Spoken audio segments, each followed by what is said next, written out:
Ambiente, don José Antonio Galdames. ¿Qué tal, ministro? Bienvenido. Gracias. Es un placer tenerlo frente a frente. Ve usted cómo este asunto acapara la atención. Mire usted cómo nos sirve de introducción para la temática que vamos a abordar en este momento. Sí, claro, es interesante ver cómo se hace un análisis científico sobre estos temas de cambio climático, tecnología y el desarrollo de todos los países. Muchas gracias, ministro. Gracias por estar aquí con nosotros. Francisco Argeñal Pinto, jefe de meteorología CENAOS de Copeco. Francisco, una vez más aquí en el programa, es un honor tenerlo. Bienvenido. Muchas gracias. Me imagino que fin de semana, ¿verdad? No, me imagino que semana la que han pasado, ¿verdad? No han dormido, pero esa es la labor de ellos, al igual que el jefe de unidad de alerta temprana de Copeco, don Juan José Reyes. Juan José, qué gozo tenerlo hoy esta mañana aquí en Frente a Frente. Muchas gracias, licenciado Renato. Un saludo a los distinguidos invitados. Y pues el objetivo es 24/7. Sí, no, correcto, así es. No podemos descuidarnos ni dormirnos cuando la población lo que requiere de nosotros es la información oportuna. 24/7 incluido diciembre, Semana Santa, Semana Morazánica y los días feriados. Todos. Así de simple. Me da gusto también presentarles al especialista en desarrollo sostenible y resiliencia del Programa de las Naciones Unidas para el Desarrollo PNUD, Denis Ernesto Funes. Denis, bienvenido, buenos días, ¿qué tal? Muchas gracias. Otra vez en Frente a Frente, me agrada tenerlo aquí. Sí. Ya les presenté al ministro, les presento ahora a Carlos Roberto Izaguirre Velázquez, director de cumplimiento UPEC, Secretaría de Medio Ambiente. ¿Qué tal? ¿Cómo está? Pues sí, me alcanza la mano para saludarlo. Y por último, en el extremo derecho, al hombre más serio del set, no se ha sonreído desde que vino, que es el Ramón Rosal. ¡Ay, sí! Ya, faltaba esa sonrisa aquí, diría yo, ¿qué le pasa al amigo? Que es el Ramón Rosal, director de gestión ambiental de la Secretaría de Medio Ambiente. ¿Qué tal? ¿Qué es el? Buenos días, Renato. Un gusto poder compartir con ustedes y poder tratar diferentes temas de interés a nivel nacional. Correcto, muchas gracias, Kessel. Yo solo quiero mostrarles algo. Fueron más de 7,000 damnificados los que tenemos, ¿verdad, Juan José? Sí, licenciado, más de 7,000 damnificados y 4,526 personas albergadas. Y casi todas estas personas viviendo a la orilla de los ríos y del mar, inclusive, ¿verdad? Eso es lo que no quisiéramos, sí. Pero son situaciones que los gobiernos municipales en su momento tendrán que corregir, pero la mayoría de estas personas que resultaron albergadas es porque estaban viviendo en una zona de extrema vulnerabilidad, a la orilla del río, en un lugar de deslizamiento, y bajo las condiciones meteorológicas que presentamos 72 horas atrás, había que retirarlas, evacuarlas y albergarlas en un punto específico. Y la pobreza se multiplica en ellas porque perdieron todo. Y vamos a hacer un programa constructivo. Aquí nosotros no ocupamos estos momentos ni para hacer política, ni para cuestionar solo por cuestionar. Estas personas volverán a hacer su casita en estas zonas vulnerables. Sucederá que otra vez ocurre esto, perderán todo. Y por eso digo, y digo con mucho respeto a ellos, porque es difícil, me imagino, estar viviendo las condiciones que ellos viven cuando pierden su casita. Volverán a construir y a esperar que pase otro temporal como este. Sí, bueno, la estadística nos dice que son 750 viviendas prácticamente afectadas en este temporal. Sabemos que este es un trabajo muy difícil, la rehabilitación y el reacomodamiento de estas personas, pero se deben de tomar acciones, porque no podemos estar todos los años en la misma situación. Sí. Es más, le comento que en otros tiempos llegábamos a las zonas de impacto de algún fenómeno y nos encontrábamos que eran las mismas personas del año pasado, los mismos listados, los mismos jefes de familia. Entonces creo yo que esta es una buena oportunidad para corregir estas condiciones. Sabemos que hay muchos obstáculos, pero esta es la diferencia entre perder y salvar la vida. Claro. Se debe de tomar acción. La obligación de todos los hondureños y especialmente de ustedes, las autoridades, es salvar la vida de ellas. Así es. Estamos de acuerdo, pero la obligación del Estado es que no se repita esto. Que no se repita. Y que la gente adquiera conciencia también. Hemos trabajado mucho en la conciencia de las personas, pero hay algo muy importante también. Sabemos que hay lugares de extrema vulnerabilidad en donde se va a trabajar tal vez la reubicación de estas personas, pero mientras eso sucede, porque hay muchas condiciones que esto conlleva, los sistemas de alerta temprana son mecanismos que le pueden permitir a la población evacuar en el momento idóneo, no cuando tenga el agua hasta el cuello. Se dicen las condiciones con suficiente tiempo precisamente para que las personas en las localidades tomen acciones y puedan salvar la vida. Ese es el objetivo mientras se les reubica claro, en otro punto de menor vulnerabilidad. Gracias, Renato.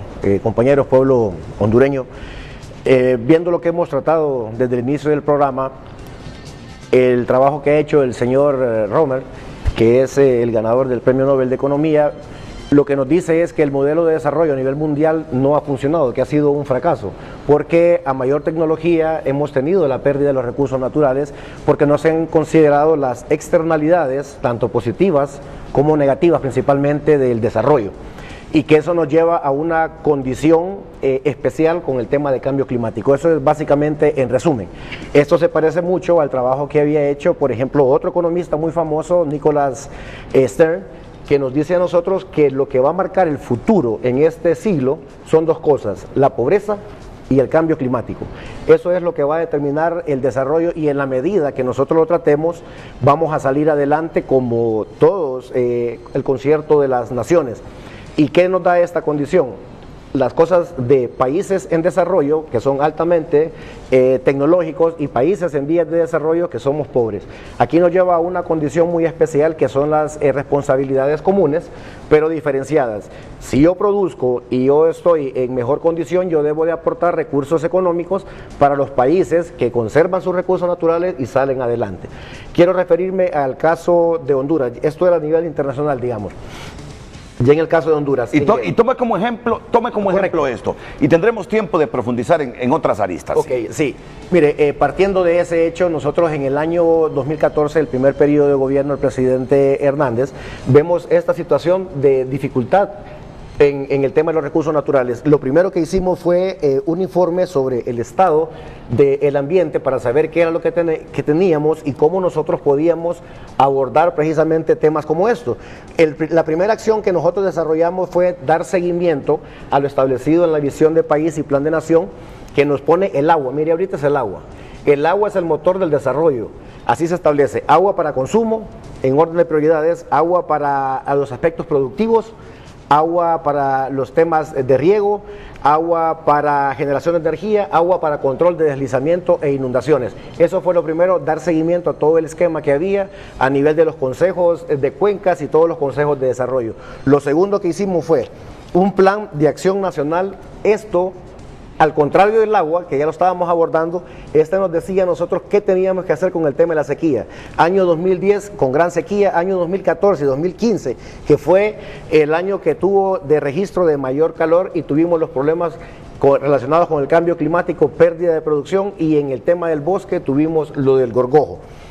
¿Qué hicimos ahora? Nos adecuamos, un plan maestro, agua, bosque y suelo, para poder tener los tres elementos fundamentales. ¿Usted qué es lo que mira ahí? Agua, por pérdida del recurso bosque, y suelo, que es lo que causa estas condiciones que ponen en vulnerabilidad a las personas.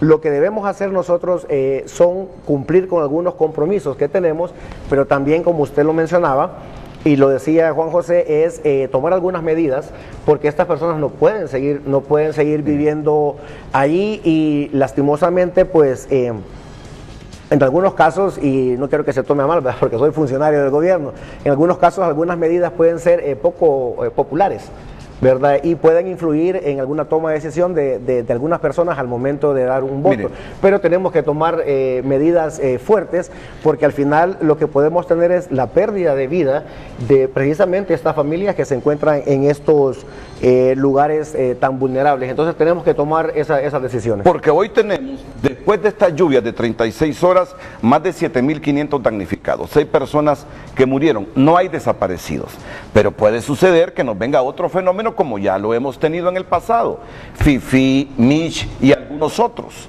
Eso no lo descarte usted. Entonces, hoy tenemos más de 7.500 damnificados, todos viviendo en lugares vulnerables, ya sea porque por ahí pasa el río, casi en la playa, casi sobre la playa, sobre todo en Marcovia. ¿Desde cuándo venimos hablando de eso de Marcovia? ¿Desde cuándo venimos hablando de eso de Marcovia? ¿Esto es dónde? Esto es Marcovia y son imágenes en vivo. ¿A dónde quiero llegar? ¿A dónde quiero llegar? ¿Cómo romper este círculo vicioso? que todos los años estamos viendo lo mismo.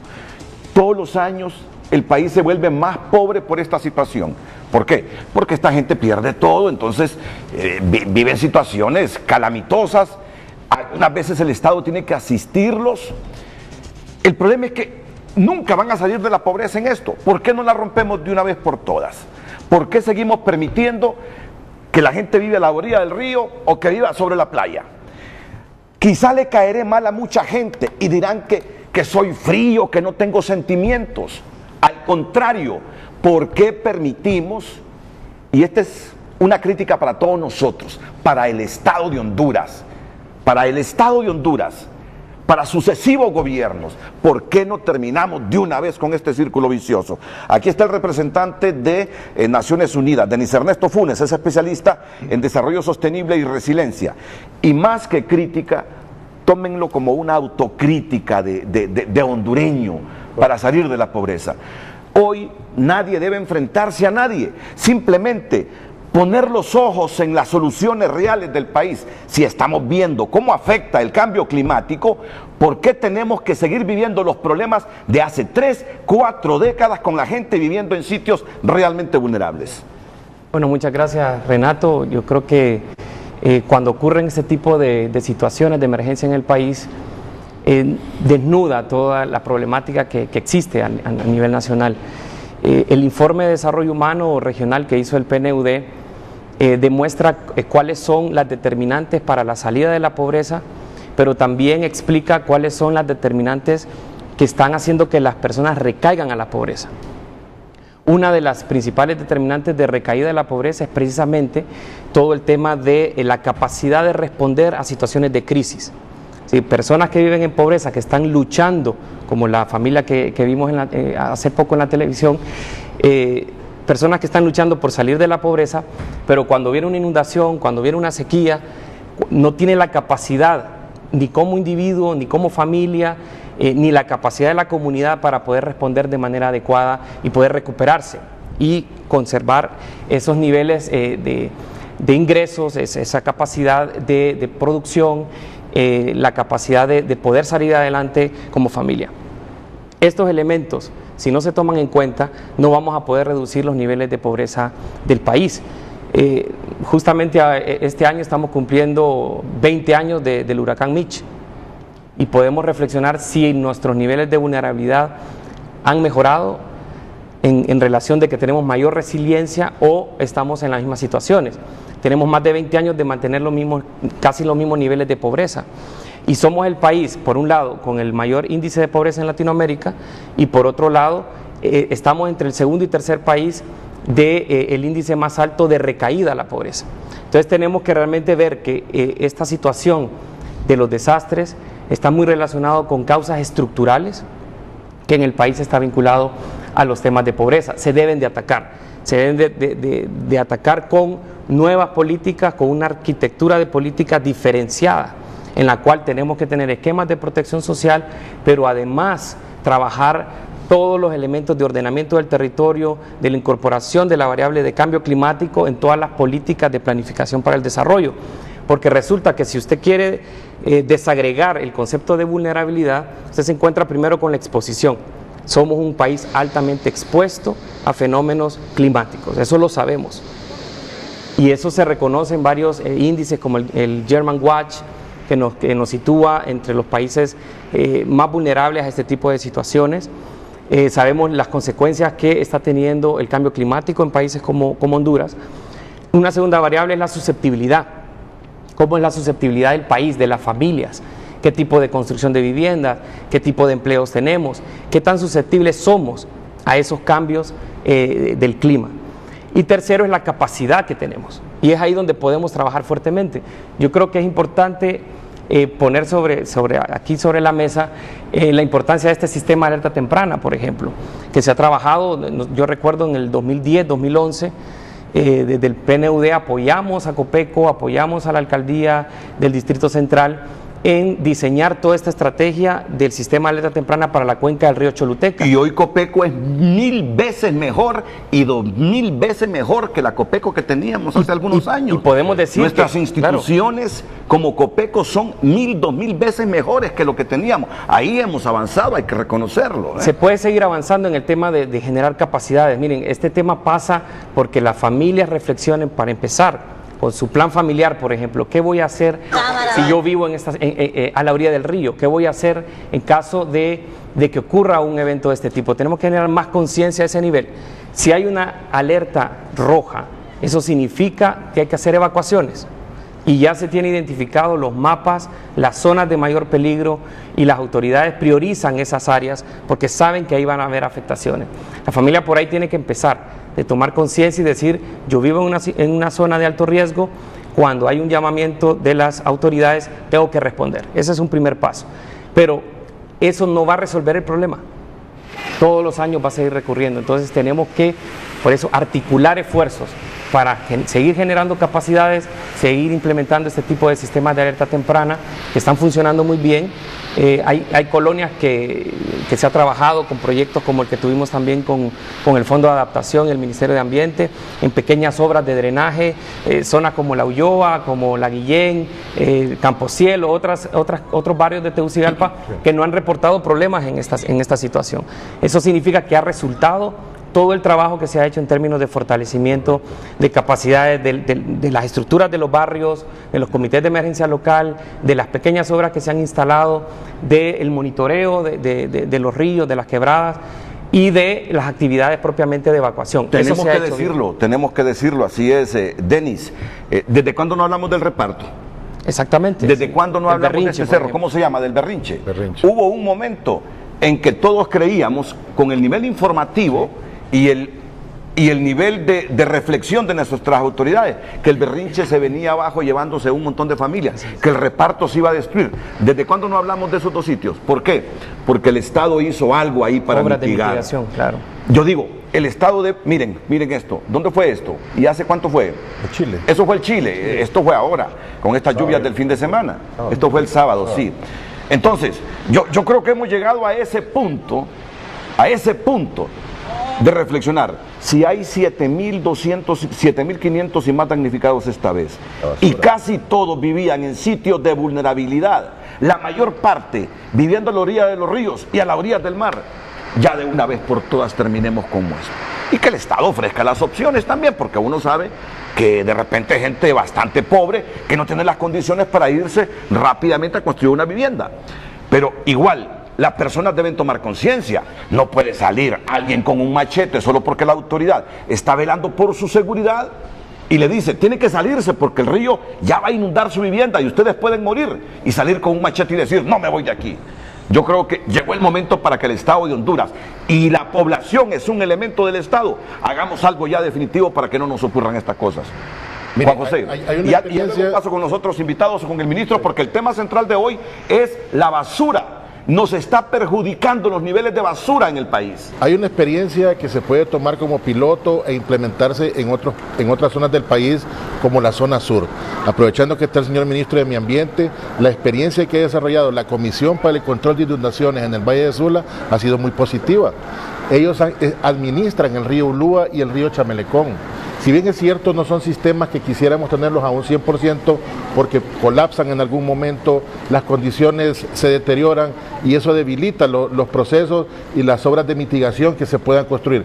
Pero ¿por qué no crear la Comisión para el Control de Inundaciones de Choluteca y Valle? Obras de mitigación, bordos de contención, reubicación. Si bien es cierto, son procesos que pueden costar mucho dinero, pero aquí estamos nosotros dándole una salida única y que genere situaciones que realmente encaminen a terminar el problema. En el Valle del Sula incluso existen zonas que son determinadas para que se inunde y quitarle esa carga hidrológica a la cuenca. en Choluteca y Valle, a lo largo del río Choluteca, Nacaome y Huascorán no existen. Cuando el río se desborda, lo que inunda son áreas de cultivo, de pasto de ganado, de viviendas. Entonces, si desarrollamos este tipo de obras de mitigación en conjunto con sistemas de alerta temprana, pueden ser salidas inmediatas a largo plazo de las situaciones que miramos todos los años. Bueno, tenemos que ir a una pausa y ya vamos a entrar con la basura y estas temáticas. Hoy queremos hacer un programa crítico, pero propositivo. Eso es lo que queremos hoy. No podemos seguir caminando en ese mismo círculo, porque eso solo multiplica la pobreza. Yo les puse el ejemplo hace poco del berrinche y del reparto. Ahí se hizo algo por la Municipalidad del Distrito Central con la cooperación japonesa y desde ya días nadie habla ni del berrinche ni del reparto. Recuérdense ustedes que estuvimos a punto de desalojar a la fuerza a toda la gente del reparto, porque ya pensábamos que se venía ese cerro. Miren, esto es en el Chile, ¿ve? Estas son las cosas en las cuales hemos avanzado institucionalmente, con gente preparada y con instituciones para alertarnos. Claro, esto no lo pudieron alertar, es obvio, pero entonces, si sabemos que ese es un sitio vulnerable, aquí es el Chile. Aquí es el Chile. Mire, esto nos deja una lección para que conjuntamente con la gente que vive en la mera falda de ese cerro, a partir de ahora hagamos algo con esa gente, porque puede volver a suceder algo similar, Francisco Argeñal. Sí, hay que recordar que se alertó desde el jueves que íbamos a tener, ya el suelo estaba alcanzando ciertos niveles de saturación. Sí, lo dijeron ustedes, ¿verdad? Y que las áreas que ya están identificadas de deslizamiento en el Distrito Central, y precisamente por eso se incluyó el Distrito Central. O sea que abarcaba ese sitio, ¿verdad? Claro, todo el distrito y todo el departamento también, porque teníamos problemas de mucha duda de qué podía pasar, por ejemplo, en algunos sectores que también tienen suelos inestables, como la cuesta Boramulca, por ejemplo. Pero para imaginarnos qué iba a ser ahí era difícil, obviamente. Es muy difícil. ¿Eh? Es como tener ahorita cuál era la magnitud que iba a tener el sistema de baja presión que se introdujo al territorio nacional. Pero eso nos debe dejar una lección, Francisco. Claro, eso está identificado y precisamente, si usted se fija hacia la izquierda ahí, donde estaba la otra colonia que estaba entre la Soto y el Chile, toda esa gente se evacuó de ahí precisamente por eso, porque este es el escenario que tenemos ahí en este cerro. Ya esto nos deja otra lección. Ya vamos a ir para que expongamos sobre esto, pero me preocupa ver eso del Chile. ¿Se llevó viviendas ese deslave o no? No, fue un deslave puro que gracias a Dios no generó pérdidas de vidas humanas o personas afectadas. Pero a futuro eso nos dice que si ocurre más hacia la izquierda de su pantalla un deslave es una zona ya de extrema vulnerabilidad. Claro, ahí se lleva las casas y se lleva la gente que habita en ellas. Sí, rápidamente, miren, la gente tiene que entender de que no somos nosotros los que estamos aquí presentes en este programa, que estamos básicamente hablando de esto. La institución que decía Denis, German Watch, desde el año 20 años seguidos, desde el 95 al 2014 básicamente, Honduras nos dice que ocupa el índice más alto de vulnerabilidad. Somos el número 1 a nivel del mundo. Adicional a ello, hay unos estudios que se hacen por el panel intergubernamental de cambio climático. Nos ponen a nosotros estos análisis que se hacen en riesgo actualmente, en riesgo alto, y al 2030 va a ser severo. Eso es lo que dice. Y la Universidad de Notre Dame hizo un estudio para nuestro país y nos califica como un país altamente vulnerable y poco preparado para enfrentar estos temas. Por eso es que hemos venido haciendo toda esta parte de planificación técnica y nos presentamos en el 2015 en la conferencia de cambio climático allá en Francia, en París, donde hablamos de estos temas y el presidente Hernández le dijo al mundo entero: en Honduras el tema de cambio climático no es un asunto de comodidad ambiental, es, como lo vemos ahí, un asunto de vida o muerte. Condiciona medios productivos, pone en riesgo la vida de las personas por los deslizamientos, por las inundaciones. Por lo tanto, debemos tener responsabilidades comunes, pero diferenciadas. Nosotros sufrimos, ustedes nos apoyan, nosotros cumplimos estos compromisos, pero ustedes deben apoyar. Pero al final no tenemos el apoyo. Claro. Es mucha burocracia que se tiene en los fondos verdes, y principalmente el Fondo Verde del Clima, y nosotros no hemos podido obtener todos los beneficios. Sin embargo, todos estos daños se cubren con el presupuesto nacional. Nada de lo que hay acá para mejorar ha venido por apoyo de estos fondos verdes, y así no hay ningún presupuesto que aguante. Correcto, vamos a ir a la pausa comercial. De lo único que estoy seguro, sin ser experto, pero estoy entre expertos, es que para el próximo invierno ya esta gente del Chile no debería seguir viviendo ahí. Y yo creo que no es dramatismo el mío, pero si volvemos a las imágenes que hemos estado insertando en este programa, miren, puede ser que la próxima vez el deslave sea más amplio hacia la izquierda y hacia la derecha. Y solo miren cuántas viviendas hay ahí. Ya lo verán. Estoy hablando del Chile. Miren cuántas viviendas hay ahí. El próximo año, ya no deberían haber casas en la falda de ese cerro por lo que estamos viendo. A menos que hagamos algo similar a lo que hizo la Municipalidad del Distrito Central de Ricardo Álvarez con la cooperación japonesa, con el apoyo de Japón, para evitar esto, la saturación del suelo. Que hagan canales para que el agua se venga por esos canales, vaya al río y no siga saturando el cerro. Pero que lo tenemos que hacer, lo tenemos que hacer. Si no lo hacemos de aquí al otro año y hay un montón de muertos, diremos y lo pensamos y lo dijimos, pero no lo hicimos. Es bien difícil que el mundo nos ponga dinero así de sobra como para hacer todas estas cosas. Será decisión nuestra comenzar a hacerlo. Y si alguien se apiada y nos ayuda, bienvenida a esa ayuda. Pero mientras tanto, ya no debería haber más gente viviendo si no hacemos lo que hicimos en el Berrinche y en el reparto en esa zona del Chile. Porque si no hacemos nada, el otro año, señores, vamos a estar lamentando 1000, 2000 muertos soterrados por esos deslaves de ese cerro.